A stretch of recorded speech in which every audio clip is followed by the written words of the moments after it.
haters can't stand us. Left hand up. Who are we? The Commanders. Commanders. Commanders. We fight for RDC. Who are we? The Commanders. Commanders.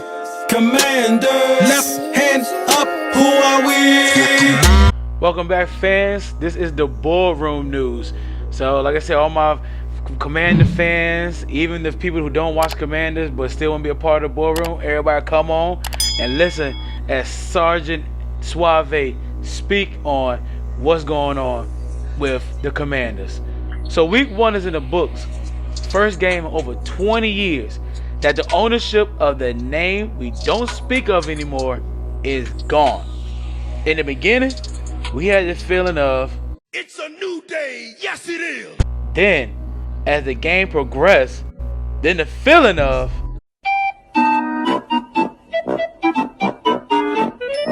but ultimately, it ended like golf clap. Golf clap.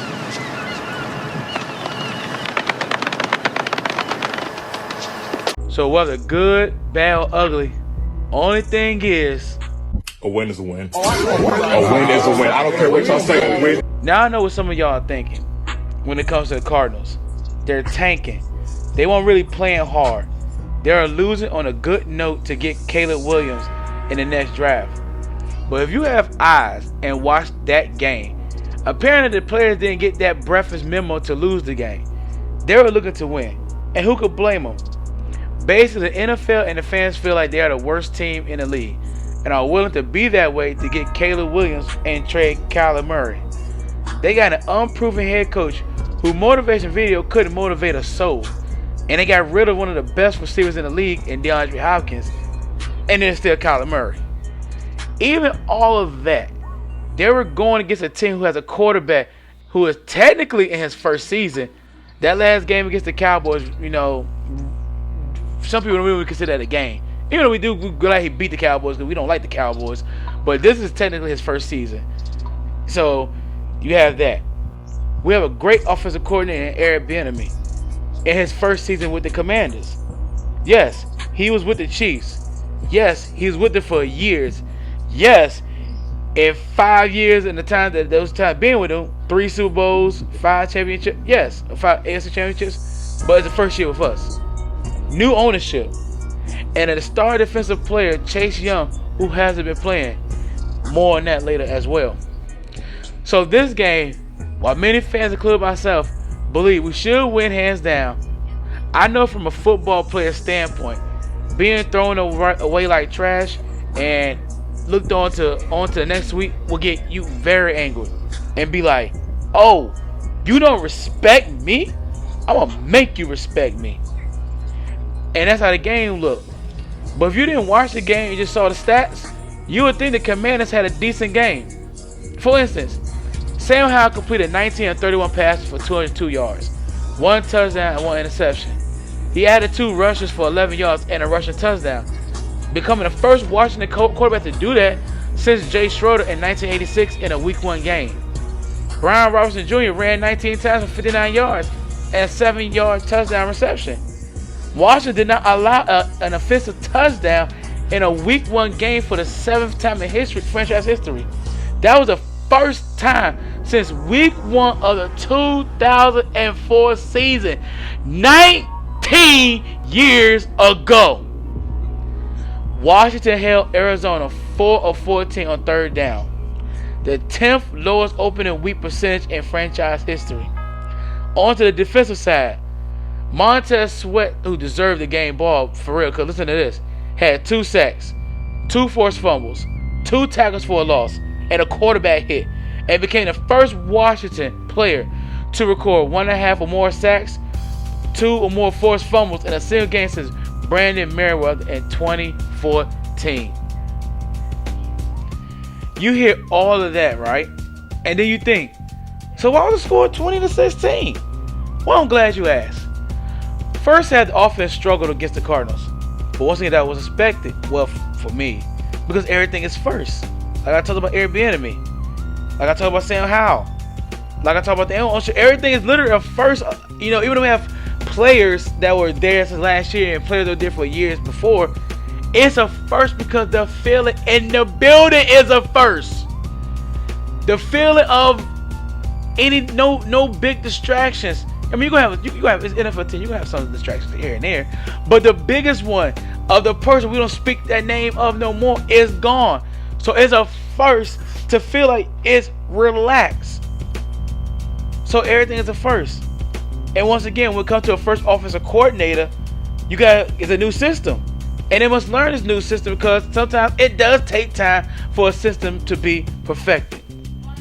But the biggest issue is issue I have mentioned before, and I have said it plenty of times, and that's protection. You can have Barry Sanders, Terrell Owens, Calvin Johnson, Randy Moore, all these good players, but if you're not protecting the quarterback, especially if you only got like maybe 1 second or 2 seconds to throw the football, and let me tell you something, that's in football time, that's fast. It ain't no 1, 2 seconds, 1, 2, no, it's literally like 0.51. It's literally that fast in the field because everybody's coming at you full speed ahead. So if you can't protect the quarterback, how you gonna get those balls to them? You can't place the ball over to the right side, have a snap to the receiver by. This ain't matter. It ain't a glitch like that. But I've always had this argument with football fans when it comes to Hall of Fame quarterbacks. Because if you could put some of those famous Hall of Fame quarterbacks behind certain offensive lines, would they still be in the Hall of Fame? So with this offensive line, it has been in question for years.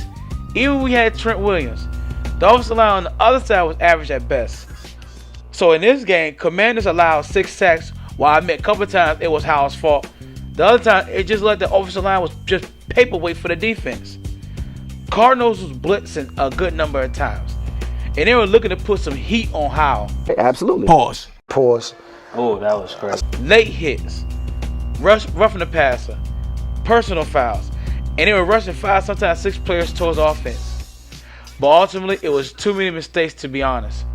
But this is what makes a good team great. Can you make those mistakes and turn them around at the end to win?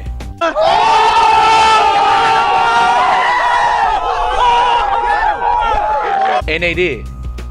And it took Emmanuel Forbes, who's going to put players on that Forbes list. Yeah, we had the Red had Reeves Allen. Well, Emmanuel Forbes, as a fan, he got the Forbes list, and he's gonna use that to back down the final throw to secure the win against the Cardinals.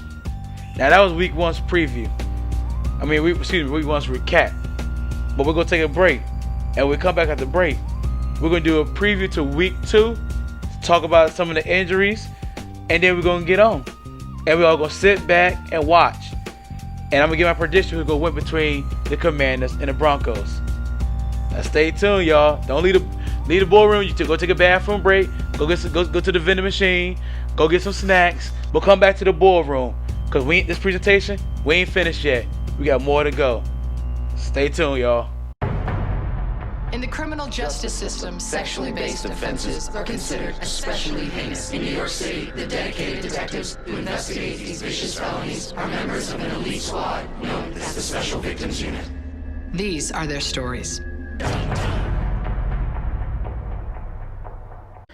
Yo, welcome back, y'all. As we look towards Week 2 against the Broncos, so far the injury report are as follows. On the defensive side, cornerback Jartavius Martin still dealing with a concussion, and since yesterday, Friday, he has not practiced so far. So right now his game status is really unspecified. Curtis Samuel, the receiver, has been dealing with a hip injury, so far his practice has been limited. His game status has been unspecified. Since this is an updated injury report from the Washington Commanders. Sam Cosmi has been dealing with a shoulder injury, but he has been full practice since Wednesday, and we expect him to go fully this Sunday against the Broncos. And lastly, Terry McLaurin, dealing with the toe injury. He's been full practice up to now, and he's expected to play. But the biggest story that's happening this Sunday, we finally get the debut of Chase Young. And all I can say is finally. No, you're not hearing me. All I can say is finally. Finally, finally, finally. He's back! Oh my God! Okay, it's happening. Everybody stay calm. What's the procedure, everyone? What's the procedure? Stay calm! Wait. Everybody calm down! As far as the game goes, nobody should look at this game as a shoo-in again. Because as we just seen with the Cardinals, even though we won, anything can happen on any given Sunday. So the Broncos does have two proven personnel with former Super Bowl winning coach Sean Payton and former Super Bowl winning quarterback and MVP Russell Wilson. And by looking at the game, even though it's early and they did lose, Wilson didn't play that bad. 17-19 for 125 yards and 2 touchdowns is not something to sleep on. And by fantasy points, they have the running back Jamal Williams for the Broncos with an average of 15 points, which is pretty high for a running back against a defense who played lights out against the Cardinals. Yes, it's still too early to tell for everything, but it's only week 2. And what we're not going to do is overreact on just one game, especially when, again, two teams are going against each other with new systems in action. But my prediction for this game is going to be a close one again, with the score being 21-17 in favor of the Commanders. All right, y'all. We just got the prediction. We got the preview of the game. We talked about week 1's recap between the Commanders and the Cardinals. So we're just going ahead and finish it off, y'all. But come on back. Like I said, go take a bathroom break, go to the vending machine. We're going to finish this boardroom news right here on your Washington Commander Boardroom. Being an NFL fan is the greatest. Unless your home team doesn't match your hometown. Because it's hard for dolphins to survive in the desert. And eagles don't tend to nest with giants. But with NFL Sunday Ticket on YouTube, you can watch your favorite teams out of market Sunday games. So no matter where you live, it'll feel a little more like home. At least on Sundays. NFL Sunday Ticket, only on YouTube and YouTube TV. Last chance to save $50. That's it for the meeting, y'all. I'd like to thank everybody who attended and also listened. Make sure to subscribe to the YouTube channel, Broadcaster of the 7 Cities. Like, share, subscribe, and comment as well. Subscribe to the podcast, So Disrespectful Radio Show. So, until next time, next meeting, stay blessed, stay good, and stay lifted. Peace. Those haters can't stand us. Left hand up. Who are we? The Commanders. Commanders. We fight for RDC. Who are we? The Commanders. Commanders.